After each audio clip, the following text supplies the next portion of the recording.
জাতীয় পরিচয়পত্র, যেটাকে আমরা বলি এনআইডি কার্ড, এই এনআইডি কার্ডটাও ভারত থেকে ছাপিয়ে আনা হতো এত বছর।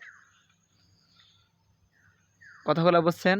শুধু কি ছাপাই আনছে তাই? শুধু ছাপাই আনেন নাই, কত লক্ষ এনআইডি কার্ড ভারতের কাছে বিক্রি করছে।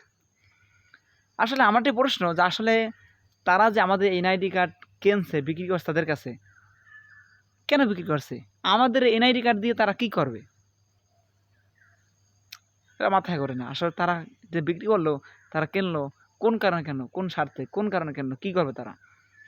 হতে পারে আমাদের যে ভোটিং মেশিন আছে, ইলেকট্রিক্যাল ভোটিং মেশিন, যেটা দিয়া আমরা ছাপ্পা দিয়া ভোট দেই, এত মানে ডাকাতি মেশিন, চুরির মেশিন, বাটপারি মেশিন। হতে পারে তারা ওদেশ থেকে নিজের মাধ্যমে হাসিনার ওয়াই দেবে, এক। 2 নাম্বার, ওদেশে মোদিজি যখন ভোট গেছে, তারা ওই ভোট ওই লাগে যোগ করিয়া হয় দেবে। এরকম হতে পারে, এরকম হতে পারে, আছে।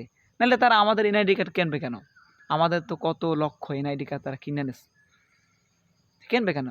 হতে পারে এরকমের 2 পার্টনারশিপ, এখানে শেখ হাসিনা, ওখানে মোদিজি, স্বামী স্ত্রী, ওখানে স্বামী হবে, এখানে স্ত্রী হবে, সেই বুদ্ধি নিয়েই তারা। কিন্তু কাম হবে কি? সে তো পালিয়ে গেছে, সে তো পালিয়ে গেছে।